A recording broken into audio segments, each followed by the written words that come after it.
Follow every moment of the election with CNN. More stories, more insights, and more exclusive election tools like the Road to 270 interactive map. Subscribe for less than $1 a week at cnn.com/subscription. It's Tuesday, October 15th, right now on CNN This Morning. Watch his rallies. Listen to his words. He tells us who he is.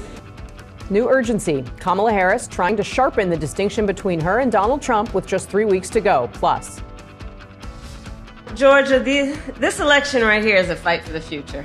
We are going to win the state of Georgia.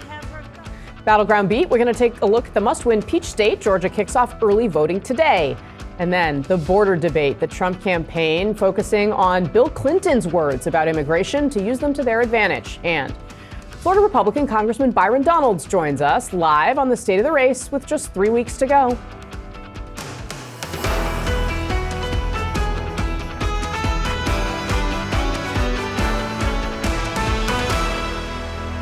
A.m. on the East Coast, a live look at New York City on this Tuesday morning. Good morning, everyone. I'm Casey Hunt. It's wonderful to be with you. We are, if you can believe it, just 21 days out from Election Day. Early voting begins today in one of the critical swing states, Georgia. Former President Bill Clinton, the last Democrat before Joe Biden to flip that state blue, campaigned in the Peach State for Kamala Harris yesterday. You have to realize it is literally possible that the whole election could be decided here. That's right. It is possible. Yes, it is. There are 7 states where the election is too close to call. One of them, though, is perhaps more important than the rest. Both Kamala Harris and Donald Trump campaigned in Pennsylvania yesterday. Harris going after Trump for his recent comments referring to some Americans as, quote, enemies from within. Donald Trump is increasingly unstable and unhinged.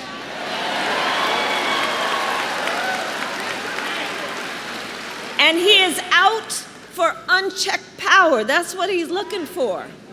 He wants to send the military after American citizens. So there's Harris on the one hand. Donald Trump, on the other hand, turned his event into a dance party yesterday after 2 people suffered medical emergencies at the event. Go and vote. Let me hear that music, please. Everyone, let's thank President Trump. Nice and loud.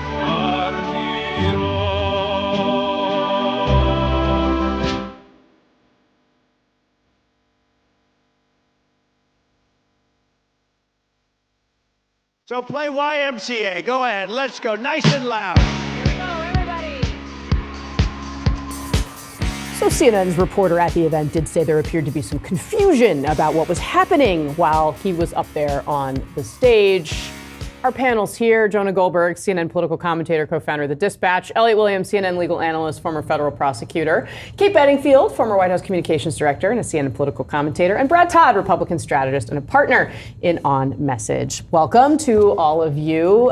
Maybe we should, I don't know, bring back a little bit more YMCA. We could put a little bit of VO there. Just put on music for 52 minutes and just sway. sit and sway. Look, It's supposed to be the Joy campaign. Viewers can't see them, but you have all these balloons up here. You never drop them. Oh, really? Yeah, we should put some balloons. That would be fun. But seriously, I'm interested in this because, I don't even know how many dozens, hundreds of campaign events I have covered in my career. I have never seen anything like this. I've never seen a candidate do anything like this. It's strange. It sounds like he got a little fed up with taking questions and went with an unorthodox way of getting around taking questions.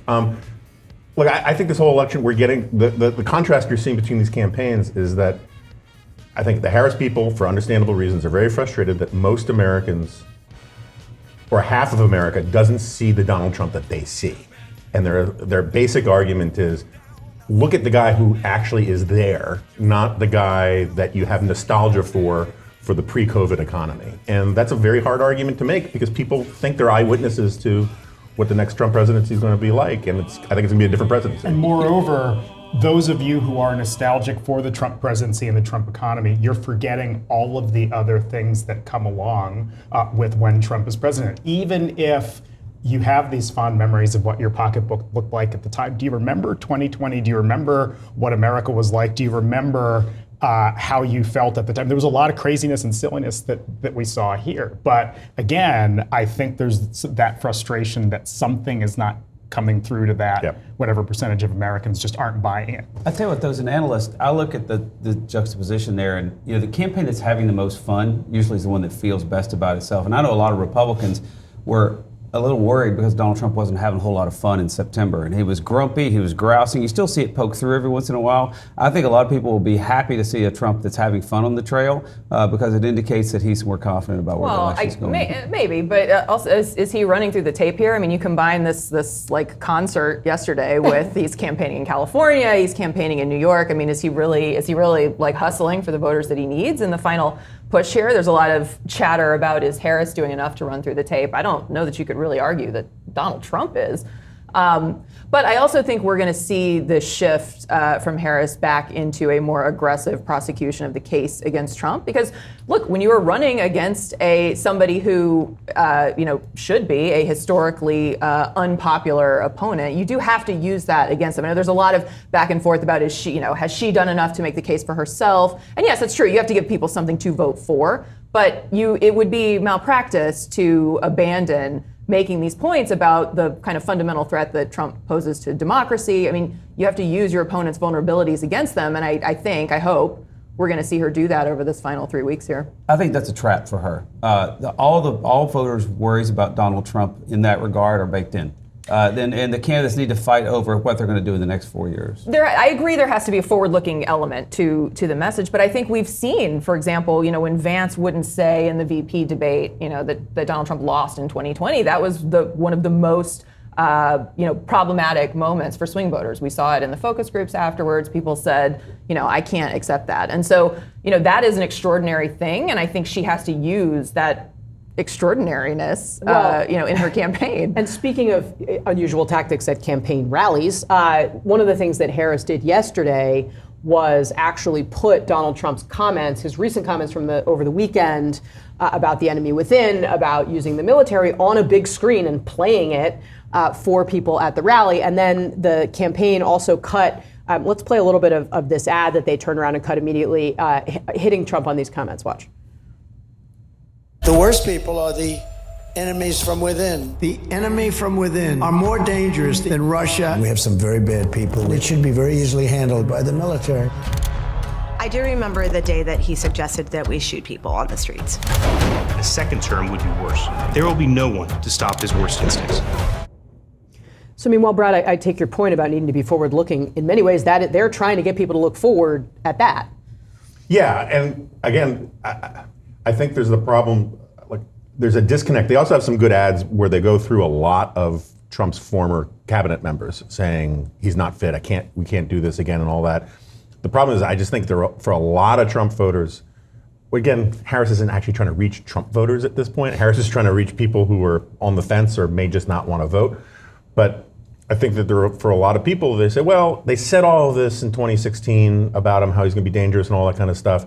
And he wasn't a problem. And what they're not factoring in is that the people who held him back, the circuit breaker people, aren't going to be in this administration. So it's just a different equation than the last time. Right, and making that argument is pretty tricky. All right, straight ahead here on CNN this morning, campaign wordplay. Hear what former President Bill Clinton said about immigration and how the Trump campaign turning it against Kamala Harris. Plus, getting the full Joe Rogan experience, we could hear from both candidates on one of the most popular podcasts in America. And the vice president makes her push to boost support from black men at the ballot box.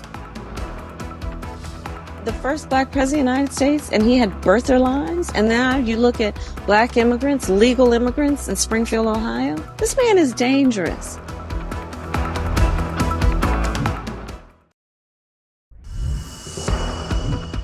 All right, welcome back. Former President Bill Clinton hit the campaign trail for Kamala Harris in Georgia yesterday and waded into one of the most difficult issues she faces, immigration. Clinton referred to the death of Laken Riley, that nursing student who was killed allegedly by an undocumented immigrant from Venezuela. Here's what he said. You had a case in Georgia not very long ago, didn't you? They made an ad about it. A woman had been killed by an immigrant. Yeah, well, if they'd all been properly vetted, that probably wouldn't have happened. But if they're all properly vetted, that doesn't happen. And America is not having enough babies to keep our population up. So we need immigrants that have been vetted to do work. So Clinton did speak for 2 minutes on the subject of immigration, but of course the Trump campaign immediately seized on those 27 seconds, saying, quote, Bill Clinton says Laken Riley's death probably wouldn't have happened if Kamala did her job. He was supposed to be campaigning for Kamala. Yikes. The Harris campaign called the video they posted a total lie, saying Trump's campaign deceptively edited the video to take out the comments critical of Trump and his role in killing the bipartisan border deal. I mean, the bottom line here, Jonah Goldberg, is that Bill Clinton basically said, like, there's a problem vetting immigrants in this country. This crime happened. I mean, he said something that does play right into the Trump campaign's hands. Yeah, what was it? David Shore, the political analyst, got in a lot of trouble for saying that Democrats should talk about things that are popular and not talk about things that are unpopular, and that got a lot of people very angry at him. Just seems like this is a subject that Bill Clinton probably just shouldn't have been talking about, because any debate about that murder and about immigrant murder in general is just not helpful. Not great, not helpful. Let's call it what it is. But I think, look, I'm not Bill Clinton's spokesperson, but it seems, even looking at that clip, sort of what he was trying to do broadly was to push back on the idea that immigrants are inherently criminals. That, to me, that was sort of what I heard. You have Trump making this argument that, like, immigrants are poisoning the blood, that they're inherently violent. And it seemed like what he was saying was, if we properly vet people who are criminals, then they don't come into our country. But of course, he's acknowledging they haven't been properly vetted. But we're not properly vetting them. The Harris administration says there are 13,000 people convicted of murder outside the country now living here. I think this showed that Bill Clinton's Democratic Party is in fact not Kamala Harris's Democratic Party. And Bill Clinton is the single best Democratic politician for reaching the kind of rural, non-college voters. Well, that's what they sent him to do, right? Go to rural Georgia, talk to white voters that they think they can make some inroads with. Right. But even, it's so easy to twist or misrepresent some of the facts around a lot of this stuff. For instance, of those 13,000, many of them are in state and local prisons, as opposed to walking the streets of America. Now, and I worked at ICE for 5 years. Yes, the country could do better at the vetting and the screening, but I think that's only part of the story there. Even, President Clinton's narrative leaves out the fact that overall immigrants are less likely to commit crimes than people born in the United States, or more likely to be religious or married or so on. But it's easy to focus on the vetting question and not the broader issue. But it's an election year, and that's what we do. Well, and it got them the cover of the New York Post, right? We agree with Bill Clinton. Well, they're running to be veteran-in-chief, though. That's what they're both running to be veteran-in-chief. No, I know, Right. The crucial swing state of New York. Yes. It all underscores why this issue is so tough for Democrats at this juncture. All right, still to come after the break. A runaway pumpkin sending police. How's that for a turn? Sending police on a Halloween chase. It is one of the 5 things you need to see this morning. There it is. Plus, the Harris campaign appealing to black voters in Georgia. Early voting starts there today. Is it too late? We're going to have more on our Battleground Beat ahead.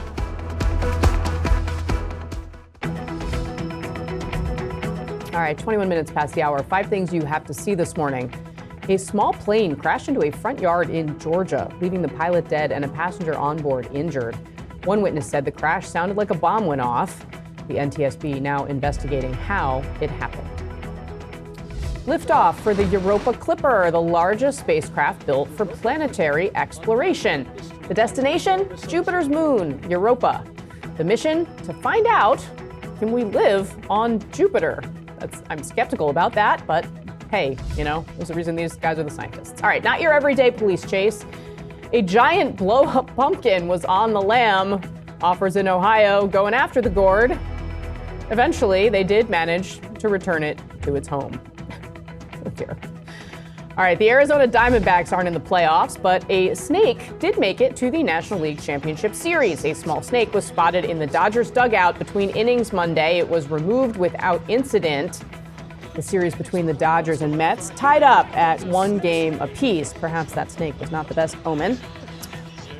And then this, DC's newest and cutest residents on their way here. 2 giant pandas heading from China to Washington's National Zoo. The 3-year-old pandas left the research base on Monday. They landed in Alaska for a layover this morning. They are on a special charter plane dubbed the Panda Express. All right, time now for weather. 45 million people across the central and eastern U.S. under freeze alerts this morning. Fall weather finally settling in across large swaths of the country. Let's get to our meteorologist, the weatherman, Derek Van Dam. Derek, good morning. Those pandas are suited perfectly for this type of weather with all that extra fur, all that extra layering. I wish I had that. Look, it's going to be cold. That's the big story here. We've got 60% of the lower population, lower 48, I should say, experiencing temperatures below 40 degrees. So bundle up, be prepared. This is the 45 million Americans that Casey mentioned that are under alerts either for this morning or into tomorrow morning, where the bulk of the cold will settle in across the eastern sections of the country, especially along the spine of the Appalachians. I want to highlight this area because Asheville, of course, the greater Asheville region, western North Carolina mountains, still recovering from Helene, so temperatures will flirt with a freezing mark overnight, and daytime highs will feel like the middle of November. Very similar temperatures along the East Coast. You can see Atlanta's high of 66 is more like temperatures in the first to second week of November. So abnormally cool, and I want to hone in on Texas because you've got a massive temperature swing, kind of a sucker punch really quickly this morning, because we're going to drop 25 degrees from today's high compared to tomorrow. Houston, for example, 21-degree temperature difference, but there are other more extreme cases there. Just a real dramatic drop in our temperature, so be prepared for that. Hey, look at this. We're still monitoring the tropics. Remember, hurricane season doesn't end until the end of November. We've got a disturbance, a tropical wave moving across the Atlantic Ocean. At the moment, this will bring rain. Could be a depression by the time it reaches the Lesser Antilles, something we'll monitor very closely. No immediate threat here to the U.S. Casey? All right, Derek Van Dam for us this morning. Derek, thanks very much for that. Okay. All right, coming up next, Kamala Harris launching a new campaign to try to shore up support from black men. Will it work? We're going to speak to the co-founder of Black Voters Matter next. This is not a good sign. You know, when you have an African-American candidate, you probably shouldn't be having to shore up your support among black men, but that's what's going on. Tim Walz is headlining a voter engagement event tonight with black men. Who better to connect with young black men than Tim Walz?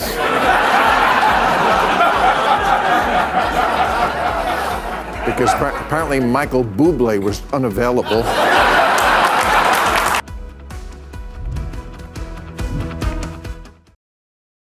This week on The Assignment with me, Audie Cornish. We can make more housing. Like, it's not alchemy. Sonia Traus and her organization, YIMBY Law, sued a town in Ventura County in Southern California, not far from where we're sitting down for this interview. We don't have to just accept limits and fight with people. The language of that movement has spread to the presidential campaigns.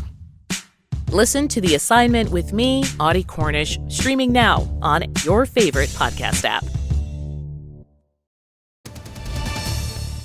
Let's be clear that your underlying premise is not an assumption that I'm supposed to have black men in my back pocket in terms of their vote, and that I should be taking that for granted, because I don't. Black men are no different from anybody else. They expect that you have to earn their vote.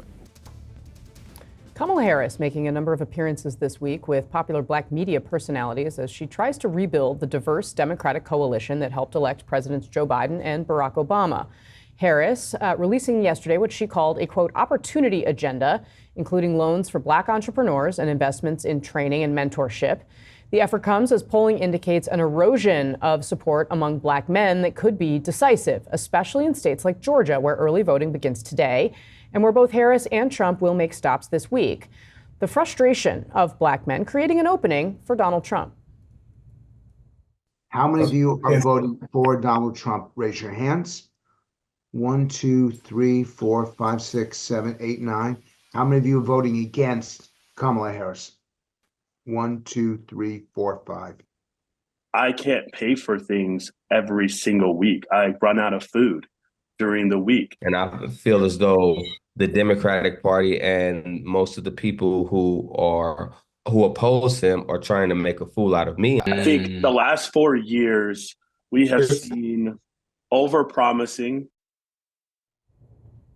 All right, joining us now is the co-founder of Black Voters Matter, LaTosha Brown. LaTosha, thanks very much for being with us this morning. You heard there some young black men expressing frustration with the way that their lives are going right now.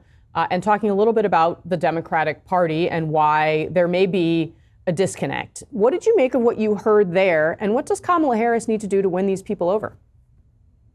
You know, it's interesting. This isn't something that we're just hearing. We've heard this for years. I've been doing organizing work for the last 25 years. There's absolutely a frustration in our community by Black men and Black women alike around making sure that they're getting the kind of economic opportunities as other communities, that their issues are centered within the political process. And I think what we're seeing is we're hearing, I think there is a more attention by the media around to lift and hear those voices. I think that what VP Harris did on yesterday, Madam Vice President Harris did on yesterday, literally lifting up an agenda that says, I see you, there is something for you. And I recognize that some of the frustrations come from not just in terms of this last administration, but literally a long history of neglect, of not centering the issues in the voices of Black men.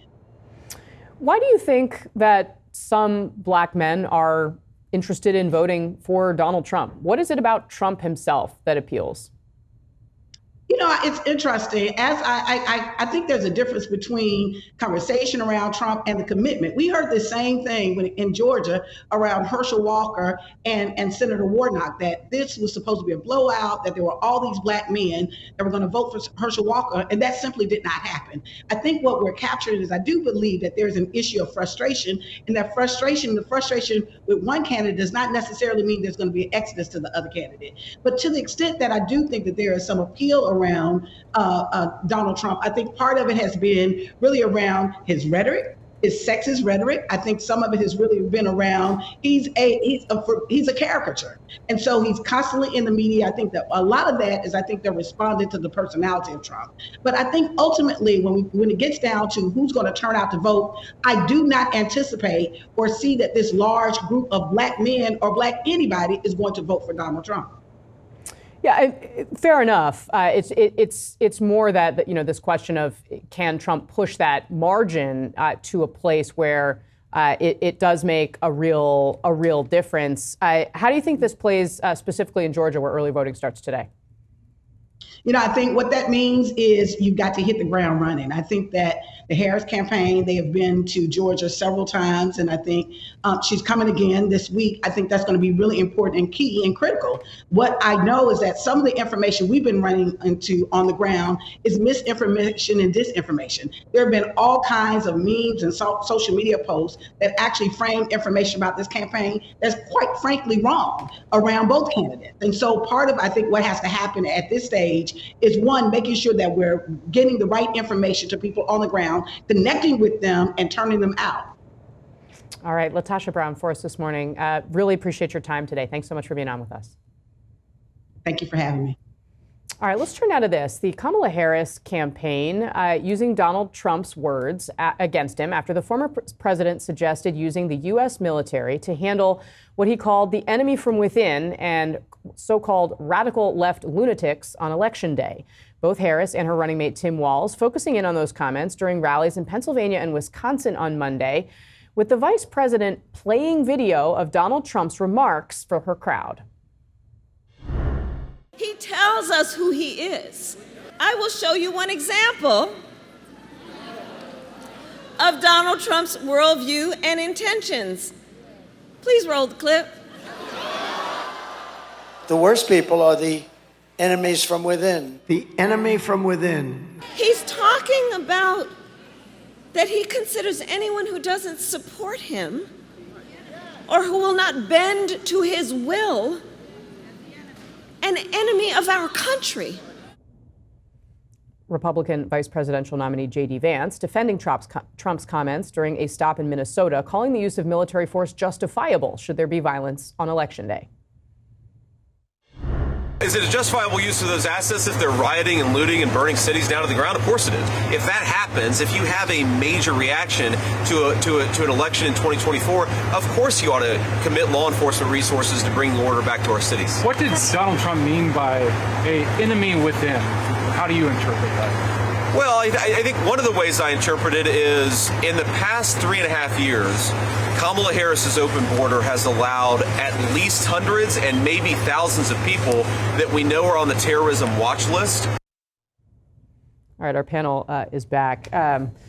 Brad Todd, I think it's worth noting, like, there's a difference between using law enforcement to deal with riots and using the United States military to deal with riots. They're two very different things, and they seem to be conflated there in that clip from Vance. But I'm interested to know what you think of the strategy Harris is using here, which does seem to be a different one, where instead of simply focusing on joy and kind of the way her campaign came out of the gate after the top of the ticket switched, to one where they are actively trying to say, and we talked about this a little bit at the beginning of the show, but they are trying to say, look, you should be worried about Donald Trump's next term. Is it effective?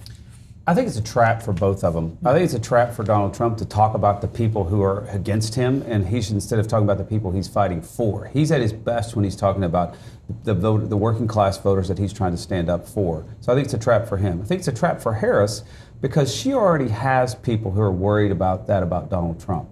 She's got to worry about people who think the economy's bad, who think that we can't have 4 more years of this administration. I think she needs to be litigating how she's going to do things differently from Joe Biden. I think it's a trap to go backwards for both of them. But one of the things you have to do in a campaign is move the conversation to the places where you're strong. And it is true that she has a disadvantage on the economy. It doesn't mean she shouldn't talk about the economy. I think she has steadily made progress. If you look at the polling, she's closing that gap on who you trust more on the economy. And that's important. She has to do it. But she's also got to move the conversation back to a place where she's strong, and by driving at these things that do make people uncomfortable, that maybe make a voter who would not otherwise feel motivated to come out and vote in this election say, I can't have Donald Trump be in the White House again. That's one piece of what she's got to do in this final 3 weeks. Brad, to your point, I wonder, and this is just putting it out there, I wonder if all the criticism about the Harris campaign, that they're just playing it safe and not doing challenging media and so on, has gotten in their heads to the point that now they're just going more on the offensive against the former president. Now, whether that works and actually turns the voters off in the way that you're saying might actually be the case, and we'll know in 3 weeks, but I am curious as to whether this sharper edge is perhaps in response to some of that. Well, we also haven't talked today, Jonah, and we're going to talk about a little bit later. She is going into potentially more difficult terrain with some of these interviews and the things that she's doing as well. Yeah, no, it'll be very interesting to see the Bret Baier interview on Fox with Kamala Harris and maybe Joe Rogan. People are talking about that. On this point, though, like, I think we in Washington, pundit class and all that, we focus an enormous amount on undecided, persuadable voters, these people in the middle, right, swing districts, swing states, and all that kind of stuff, when there are actually millions and millions of people who, say in 2020, largest turnout ever, 80 million people who were eligible to vote didn't vote. And that is a vast pool of people. A lot of them are pro-Trump, but the choice is stay home or vote for Trump. It's not vote for Harris, or they're not undecided, they're just trying to decide whether to bother voting. I think that's also true on the Democratic side. And some of these arguments help motivate people who think the election doesn't matter to get off the couch. Exactly. And I think it works both ways. All right, very interesting. Still ahead here on CNN this morning, men versus women, Mars and Venus at the ballot box. Donald Trump trying to reach women voters on Fox News. Kamala Harris could be a guest on a podcast that's really popular, especially with men. Plus, Republican Congressman Byron Donalds joins us live as his state recovers from 2 hurricanes and readies for the upcoming election.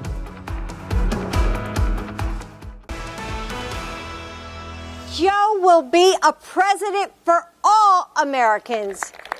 We need to decide right here and right now that Joe Biden will never be president. He's not trying to divide the people. He's not trying to sow hate and division the way Donald Trump is. We're doing very well. The polls are looking actually great. We're doing very well. We're going to have a big victory.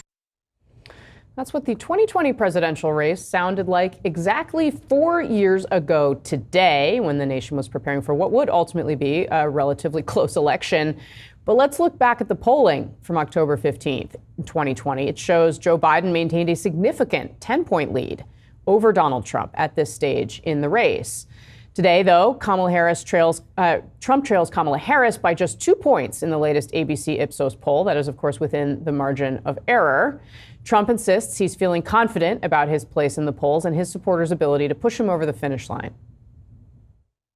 We are up in the polls fairly nicely, but it's really important And we're going to turn this country around. It's the greatest movement in the history of our country, MAGA, Make America Great Again. And we are indeed going to make America great again. America has never, we're a declining nation right now. We're a nation in decline. Joining us now to discuss, Republican Congressman Byron Donalds of Florida. Congressman, very grateful to have you on the show today.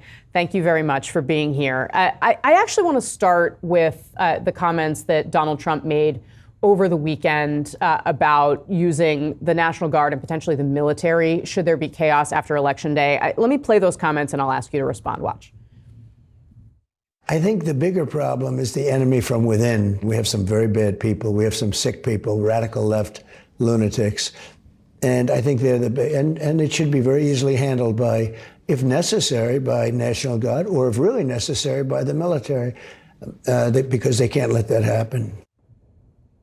Sir, do you think it would be appropriate to use the United States military to address any chaos after the election? Oh, well, it was good to be with you. Obviously, we don't want to have the United States military. We're not going to have that be deployed in the United States. That's been long-standing law in our country since the founding of the Republic.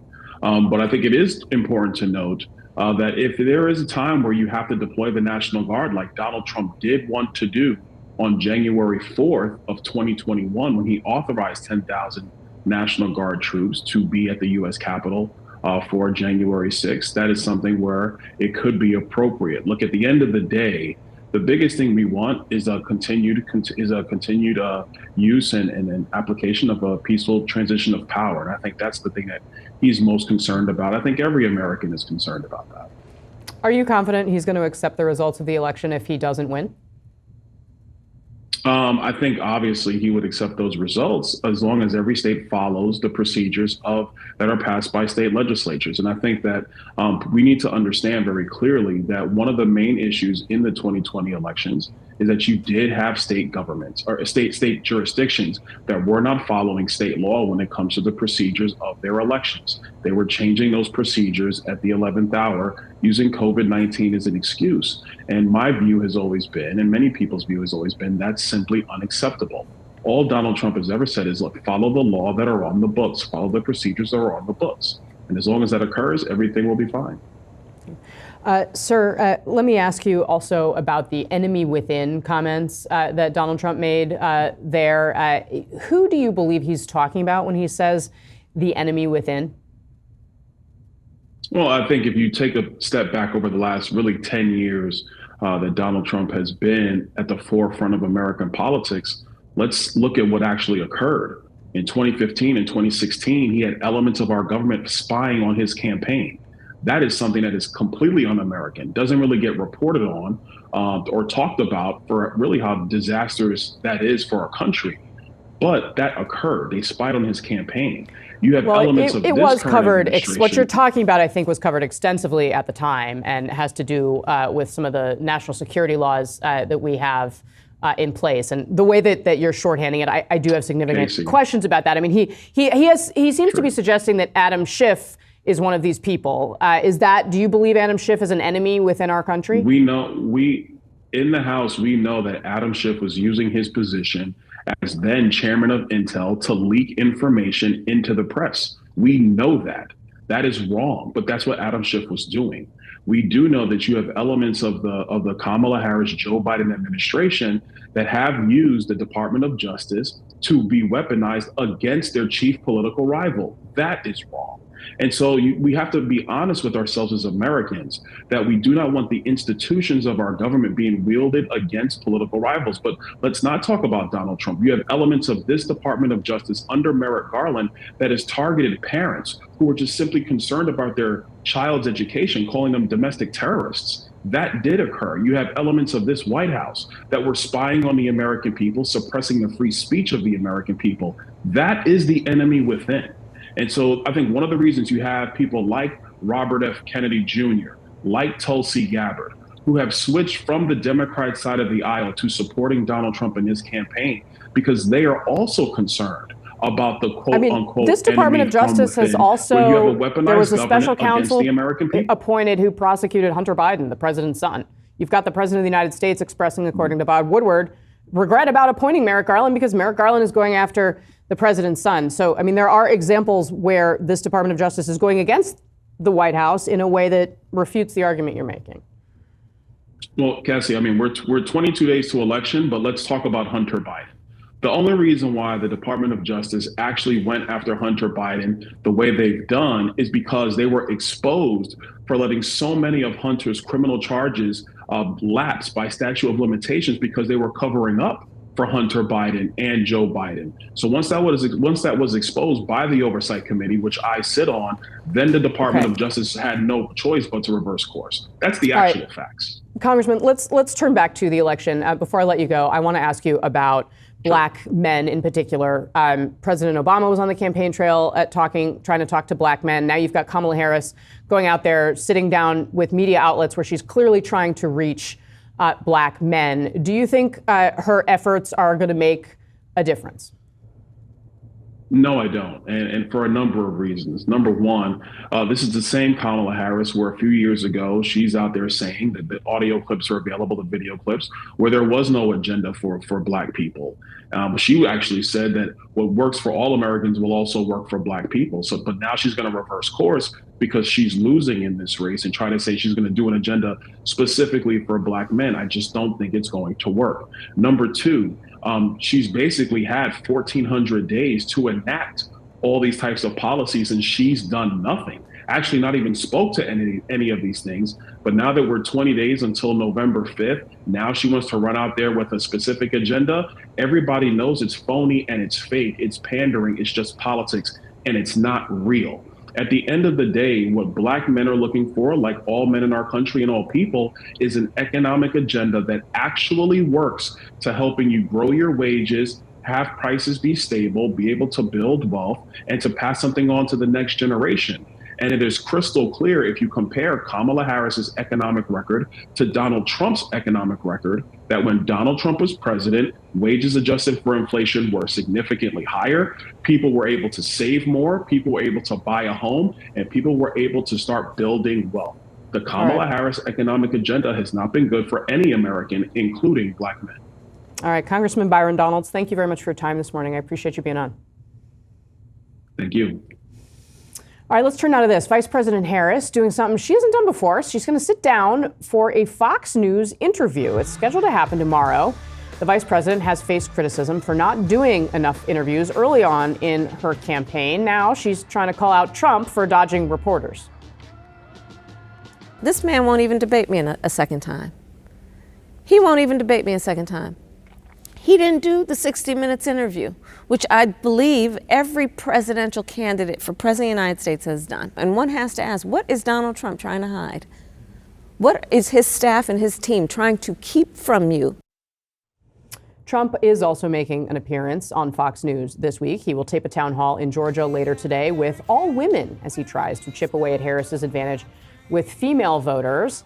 And then there's this. Harris might be appearing on one of the most downloaded podcasts online. Reuters writes this morning, quote, Harris campaign officials met with Joe Rogan's podcast team this week, but an appearance has not been confirmed yet. That is according to two of the sources with knowledge of the matter.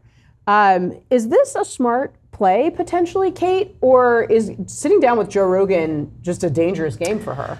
I am not a huge fan of the idea of her doing Joe Rogan. I just think it will be such an uphill battle. I understand the audience. I understand the importance. I understand in the media environment, he's somebody who has enormous influence. I'm not denigrating the reach of Joe Rogan. It's significant. I'm not sure that's the best use of her time in the last 3 weeks of this campaign when she's trying to reach particularly these swing voters in the key states. I do think the Bret Baier interview makes sense because if you look at the Republican, Brad and I were actually talking about this in the break. If you look at the Republican primary, as many as 20% of Republican voters in the Republican primary process did not vote for Donald Trump. And those people are largely Fox News. That's the Fox News audience. A lot of those people watch Fox News. Some of those voters are people she needs. So that, to me, makes a lot of sense. I will be honest, I don't know that doing Joe Rogan in the last 3 weeks of the campaign makes a ton of sense for her. This is realignment at work. You have a working class coalition that Republicans are assembling now. She's trying to keep that from coalescing behind Donald Trump. He's got a problem in the country club. She's got a problem in the labor union. Do you think it's smart for her to do Joe Rogan? I think right now she's in a desperate spot in this campaign, and she's trying a lot of things that are risky. What do you think, Jonah? I think if she gives a good interview, it's smart for her to do, and if she gives a bad one, it's a disaster. No, I'm serious. That is a cop-out answer. No, but that's the problem. I mean, this is one of the problems we have is that people's attitudes about Donald Trump are completely baked in. Very hard for him to move the needle on anybody. People are still getting to know her, and she sometimes prepares really well and does well, and other times, like when she was on The View, and she didn't have an answer for what she would do differently than Joe Biden, the flop sweat, I mean, that was the signal to a lot of elite Democrats to begin the bedwetting now. And that's the thing is, I don't know which Kamala Harris goes on Joe Rogan. Yeah. The question is does she win anybody over or keep anybody that she doesn't want to vote from coming out to the polls, right? It's either galvanizing the folks that you want or scaring away the folks that you don't want. I don't know if Joe Rogan is the place to do that. Now, to Kate's point, maybe Fox News is, but again, this could be the most magical moment in American political history, or it could be an unmitigated train wreck, and we just don't know. There's just a huge risk reward when she goes out. If you can't survive an hour with Joe Rogan, though, you can't probably be president. Oh, come Well, on. I don't know. That's I don't think nonsense. that's true. I mean, Joe Rogan has he has an agenda. He has a worldview. He will be guns blazing in that interview. And look, I do think you have to, in the final push of a campaign, you got to like make some risky decisions. I'm not, I don't think she should play it safe entirely, but you also you shouldn't be reckless. And to me, I just don't know that the risk-reward calculation there makes a ton of sense. Yes, when you see her in a week with a headset sitting next to UFC commentating, I think then she's probably taken this a little bit far and might not win. Kate, one of the things we have seen her, to Jonah's point, struggle with is answering questions about how she would be different from President Biden, and clearly there seems to be some personal sensitivity there or something going on. What should she be saying about that? Because if she's going to go out there and do these interviews, Brett Baier is going to press her about this. Yeah, and she should have a sharper answer on that. And I understand, of course, from a human perspective, they worked very closely together, and I understand why she feels like she doesn't want to go out and trash him, and I would argue she shouldn't, and she doesn't have to.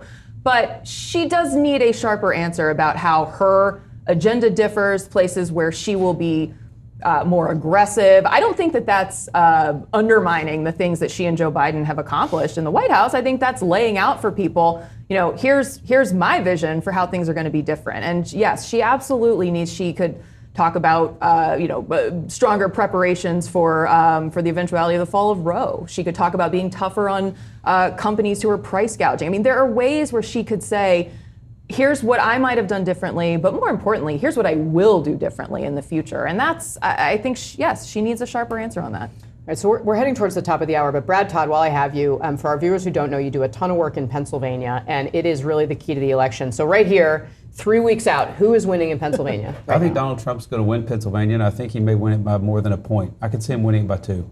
Why is that right now? She's uniquely unsuited to the state on a variety of matters. It's a working class state. That's the coalition that you win with. Obama won with a working class coalition. She's not been able to put that back together. Yeah, all right, really interesting. If you come back next Tuesday, I'll ask you the same question. We'll have the same conversation again. All right, thank you guys very much for being here today. Thanks to all of you for joining us. I'm Casey Hunt. Don't go anywhere. CNN News Central starts right now.